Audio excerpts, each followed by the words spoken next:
News ഇന്ത്യയുടെ പുതിയൊരു വീഡിയോയിലേക്ക് എല്ലാവർക്കും ഹാർദമായ സ്വാഗതം.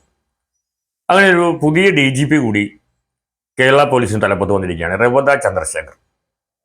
മനോജ് എബ്രാമിനെയും വിനോദ് കുമാറിനെയും ഒക്കെ DGP ആക്കാൻ വേണ്ടി 6 പേരുടെ ലിസ്റ്റ് UPSC കേന്ദ്ര ഗവൺമെന്റിലേക്ക് കൊടുത്തിട്ടും അവർക്കൊന്നും അതിനുള്ള യോഗ്യത ഇല്ലാത്തത് കൊണ്ട് മറ്റു 3 പേരുടെ ലിസ്റ്റാണ് കൊടുത്തിരുന്നത്.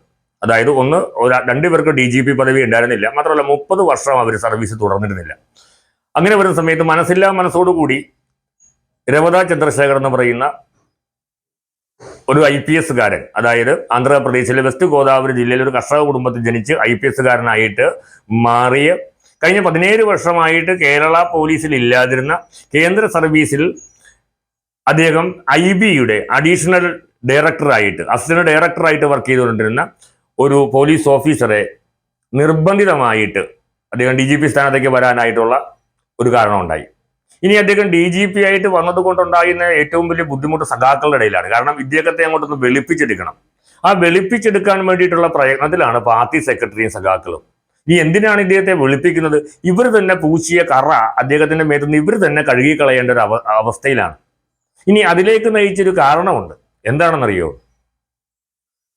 1994 നവംബർ 25-ാം തീയതി ഉണ്ടായ കണ്ണൂർ കൂത്തുപറമ്പ് വെടിവയ്പ്പിന് നേതൃത്വം കൊടുത്തത് ഈ റവദ ചന്ദ്രശേഖറാണ്. കൊല്ലപ്പെട്ടത് അന്ന് 5 സഖാക്കളാണ് കൊല്ലപ്പെട്ടത്. ഒരാൾ കഴിഞ്ഞ നാളുകളിൽ മരിച്ചു, പുഷ്പൻ. അന്ന് നമ്മൾ പാടി നടന്നു, പുഷ്പനെ അറിയാമോ? ഇനി പുഷ്പനും അത് കേട്ട് ഈ ഒരു അവസ്ഥ കണ്ട് പുഷ്പന് തന്നെ സ്വയം അദ്ദേഹത്തിന് ആത്മാവിന് പോലും സഹിക്കാൻ പറ്റാത്തൊരു കാര്യമായിരിക്കാം റവദ ചന്ദ്രശേഖരനെ DGP ആക്കിയ കാര്യം. എന്തായാലും അദ്ദേഹം DGP സ്ഥാനത്തേക്ക് വരുന്ന ഒരു കരുത്തുറ്റ, ഇതുവരെയും അഴിമതിയുടെ കറപുരളാത്ത ഒരു നല്ല ട്രാക്ക് റെക്കോർഡുള്ള ഒരു ഒരു പോലീസ് ഓഫീസറാണ് അദ്ദേഹം. പക്ഷെ ഇവരുടെ നേതാക്കന്മാർക്ക് അദ്ദേഹത്തെ വെളുപ്പിച്ചെടുത്താൽ മാത്രമേ പുറത്തു കൊണ്ടുപോകാനായിട്ട് സാധിക്കുകയുള്ളൂ. ആ അവസ്ഥയിലേക്ക് നയിച്ചൊരു കാരണമുണ്ട്. കാരണം അന്ന് മുഖ്യമന്ത്രി K. കരുണാകരൻ രാജ്യം ഭരിക്കുകയല്ല, രാജ്യം വാഴുന്ന സമയം, അതായത് കേരളം വാഴുന്ന ഒരു കാലഘട്ടമാണ്. CPM-ൽ നിന്ന് വിട പറഞ്ഞ് CMP എന്ന പാർട്ടി രൂപീകരിച്ച് UDF-ന്റെ കൂടെ കൂടി MV രാഘവൻ എന്ന് പറഞ്ഞ കണ്ണൂരത്തെ സിംഹം അന്ന് K. കരുണാകരന്റെ വലങ്കൈയാണ്. CPM-ൽ നിന്ന് ഒരാൾ പുറത്തു പോയാൽ അതിനർത്ഥം അയാൾ കൊല്ലപ്പെട്ടു എന്നുള്ളതാണ്. പക്ഷെ MV രാഘവന്റെ നേരെ ഇതുപോലെയുള്ള കൊലവിളികളുമായി പല ഭാഗത്തും CPM-മാർ പാഞ്ഞെടുത്തെങ്കിൽ പോലും അദ്ദേഹത്തിനെ ഒന്നും ചെയ്യാൻ അവർക്ക് സാധിച്ചില്ല എന്നുള്ളതാണ് കാരണം CPM-നെ എല്ലാ അടവ് നയങ്ങളും പഠിപ്പിച്ചത് അവരുടെ ഗുരുസ്ഥാനീയനായിട്ടുള്ള ഒരാളാണ് MV രാഘവൻ. അതുകൊണ്ട് MV രാഘവനെ നേരിട്ട് ആക്രമിക്കാൻ അവർ സാധിച്ചില്ലെങ്കിൽ അദ്ദേഹത്തിന്റെ കുടുംബ വീടൊക്കെ അദ്ദേഹം തീയിട്ട് നശിപ്പിച്ചു. അതുപോലെ തന്നെ പറശ്ശിനിക്കടവ് പാമ്പ് വളർത്തൽ കേന്ദ്രത്തിലുണ്ടായിരുന്ന ഒരുപാട് ജീവജാലങ്ങളെയും അവർ തീയിട്ട് നശിപ്പിച്ചു. രാഘവനോടുള്ള കടുത്ത പക കൊണ്ട് ഇതെല്ലാം അവർ ചെയ്തെങ്കിലും രാഘവൻ അവരെക്കാളൊക്കെ വലിയ രാജവെമ്പാലയായതുകൊണ്ട് രാഘവന്റെ നേരെയുള്ള ഇവരുടെ ഊച്ചാളിത്തരങ്ങളൊന്നും അത് നടന്നില്ല എന്നുള്ളതാണ് സത്യം. അങ്ങനെ സ്വാശ്രയ മാനേജ്മെന്റ് സംവിധാനത്തിനെതിരെ, അല്ലെങ്കിൽ സ്വാശ്രയ കോളേജുകൾക്കെതിരെ, പ്രൈവറ്റ് വിദ്യാഭ്യാസ സ്ഥാപനങ്ങൾക്കെതിരെ ശക്തമായിട്ടുള്ളൊരു സമരം നടക്കുന്ന സമയമാണ് കേരളത്തിൽ. SFI-യും DYFI-യും ഒക്കെ സ്വാശ്രയത്വം എന്ന് കേട്ടാൽ അവർ മുണ്ടുമടകെ കുത്തി ഉറഞ്ഞു തുള്ളുന്ന ഒരു കാലഘട്ടം. ആ സമയത്ത് UDF മന്ത്രിസഭ സ്വാശ്രയ കോളേജുകൾ ഇവിടെ ആരംഭിക്കാൻ പോകുന്നു. അതിനെതിരായിട്ട് ഇവർ ഉറഞ്ഞു തുള്ളുന്നു.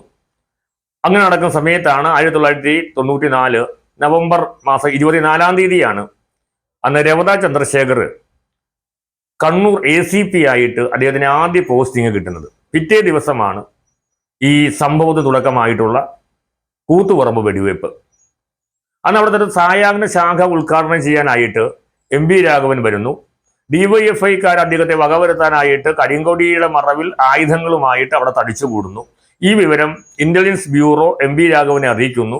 പക്ഷെ ഇതിനേക്കാൾ വലിയ പെരുന്നാൾ കണ്ടതാണ് വാപ്പ എന്നുള്ള ഭാവത്തോടു കൂടി MV രാഘവൻ സായാഹ്ന ശാഖ ഉദ്ഘാടനം ചെയ്യാൻ വരുന്നു. DYFI-ക്കാർ അങ്ങോട്ട് പാഞ്ഞെടുക്കുന്നു. അവിടെ പോലീസ് ലാത്തി ചാർജ് ചെയ്യുന്നു. എന്നിട്ട് പിരിഞ്ഞു പോരുന്നില്ല. കാരണം അവർക്ക് വേണ്ടത് ലാത്തി കൊണ്ട് അടിമേണ്ടി ചോടാനല്ല, മറിച്ച് ജീവനും കൊണ്ടുപോകാനാണ്. അവരുടെ ജീവനും കൊണ്ടുപോകാനല്ല നിർദ്ദേശം, MV രാഘവന്റെ ജീവൻ എടുക്കാൻ വേണ്ടിയിട്ടാണ് അന്ന് പാർട്ടി നിർദ്ദേശം.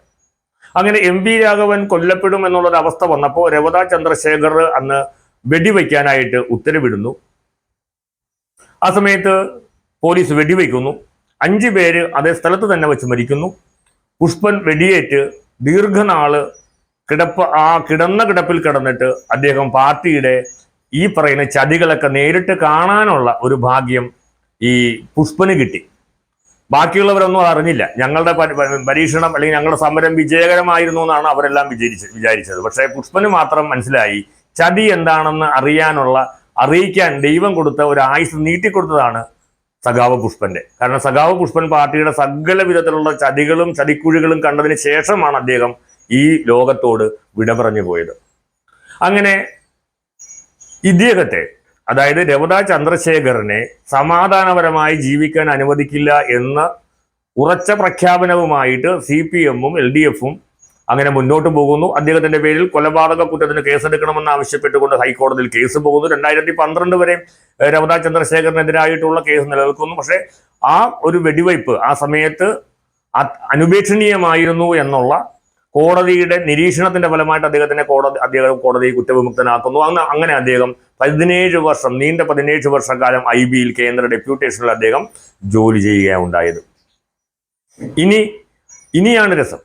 അതായത് ഈ മുഖ്യമന്ത്രിയുടെ മകള് വീണ വിജയൻ പഠിച്ചത് സ്വാശ്രയ കോളേജിലാണ്, അമൃതാനന്ദമയ്യയുടെ കോളേജിലാണ്. അതും അമൃതാനന്ദമയ്യെ അവിടെ നിന്ന് സ്വാധീനിച്ച്, അതായത് മഠത്തെ സ്വാധീനിച്ച് അഡ്മിഷൻ, പഠിക്കാൻ ഒട്ടും തന്നെ മിടുക്കിയില്ലാത്തൊരു വ്യക്തിയെ, മാർഗമില്ലാത്തൊരു വ്യക്തിയെ സ്വാധീനം കൊണ്ട് അവിടെ ഒരു കോളേജിൽ അഡ്മിഷൻ നേടി ആ സ്വാശ്രയ കോളേജിൽ പഠിച്ചു എന്ന് മാത്രമല്ല, അവർ അധികാരത്തിൽ വന്നതോടുകൂടി സകലവിധ കോളേജുകളും സ്വാശ്രയവൽക്കരിച്ചു. കാരണം അതുവരെ ഗവൺമെന്റ് കോളേജിൽ മാത്രം പഠിക്കാൻ പഠിക്കപ്പെട്ട കുട്ടികൾ അവിടെ നിന്ന് മറ്റു സംസ്ഥാനങ്ങൾ, കർണാടകത്തിലും തമിഴ്നാട്ടിലൊക്കെ സ്വാശ്രയ കോളേജുകൾ ഒരുപാട് ആരംഭിച്ചതോടുകൂടി കേരളത്തിൽ നിന്നുള്ള വിദ്യാർത്ഥികൾ മുഴുവൻ അങ്ങോട്ട് പഠിക്കാൻ പോയപ്പോൾ ഇത് ആഗോളപരമായിട്ടുള്ള ഒരു മാറ്റമാണ് എന്ന് മനസ്സിലാക്കി അതിന് തടഞ്ഞു നിർത്താൻ സാധിക്കില്ല എന്ന് കണ്ട് അവർ തന്നെ അത് സ്വാശ്രയ കോളേജുകൾ ആരംഭിച്ചു. അങ്ങനെ രക്തസാക്ഷികളായിട്ടുള്ള ആളുകളുടെ പേരിൽ തന്നെ അവരെന്തിനു വേണ്ടിയാണോ കൊല്ലപ്പെട്ടത് അതേ കാരണം ഈ സർക്കാർ തന്നെ കൊണ്ടുവന്നു.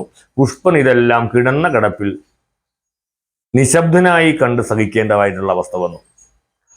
അങ്ങനെ വെടിവെയ്പ് നടത്തിയ തങ്ങളുടെ സഖാക്കളിൽ 6 പേരെ നിഷ്കരണം വെടിവെച്ച് കൊന്ന അതേ പോലീസ് ഓഫീസറെ തന്നെ DGP ആയിട്ട് ചുവന്ന പരവതാനി കൊടുത്ത് ആ DGP-യുടെ പോലീസ് ആസ്ഥാനത്തേക്ക് ആനയിക്കാൻ അതേ മുഖ്യമന്ത്രി, അദ്ദേഹത്തിന് അന്ന് പുലഭ്യം പറഞ്ഞു കിടന്ന മുഖ്യമന്ത്രിയും ഇന്നത്തെ പാർട്ടി സെക്രട്ടറിയും ആ വ്യക്തിയെ തന്നെ അങ്ങോട്ട് ആനയിക്കേണ്ട ഒരു ഗതികേടിൽ വന്നു എന്നുള്ളതാണ് സത്യം.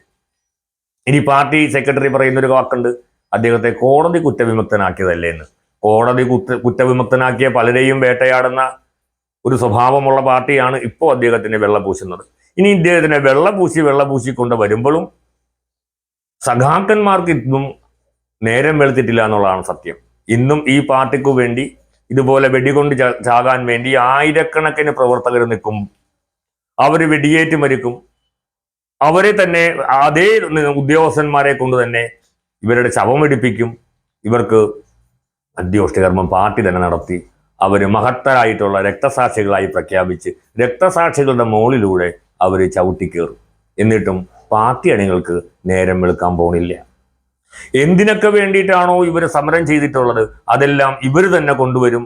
പാർട്ടിക്കാരെ തെരുവിലിറക്കി, അണികളെ തെരുവിലിറക്കി, പാവപ്പെട്ടവരുടെ മക്കളെല്ലാം തെരുവിലിറക്കി, അധ്വാനവർഗത്തെ തെരുവിലിറക്കി സമരം ചെയ്യിക്കുകയും പോലീസിന്റെ നിഷ്ഠൂരമായ മർദ്ദനങ്ങൾ അവർക്ക് സംഭാവന കൊടുക്കുകയും ആ സംഭാവനയിൽ നിന്ന് ഉരുത്തിരിയുന്ന കാര്യങ്ങൾ കൊണ്ട് അതേ കാര്യങ്ങൾ കൊണ്ട് തന്നെ ഇവർ അധികാരത്തിൽ വരുമ്പോൾ നടത്തുകയും ചെയ്യും. ഇപ്പൊ ഗെയിൽ പൈപ്പ്, അതുപോലെ തന്നെ നെടുമ്പാശ്ശേരി എയർപോർട്ട്, കമ്പ്യൂട്ടർ, യന്ത്രവൽക്കരണം എന്ന് വേണ്ട സകലവിധ കാര്യങ്ങൾക്കെതിരെയും സമരം ചെയ്ത് അവർ തന്നെ ഇതിനെ ചുമക്കുന്ന ഒരവസ്ഥയാണ്. പക്ഷേ ഈ രവതാ ചന്ദ്രശേഖരന്റെ ഈ ഒരു സ്ഥാനാരോഹണത്തോടുകൂടി ഒരു രക്തം മണക്കുന്ന ഒരു ഭൂതകാലം അവിടുത്തെ സഖാക്കളുടെ ഉള്ളിലൂടെ കടന്നു പോകുന്നുണ്ട് എന്നുള്ള കാര്യമാണ് സത്യം. ഇനിയും നേരം വെളുക്കാത്ത സഖാക്കൾക്കായിട്ട് ഈ ഒരു വീഡിയോ സമർപ്പിച്ചുകൊണ്ട് നിർത്തുന്നു. നമസ്തേ.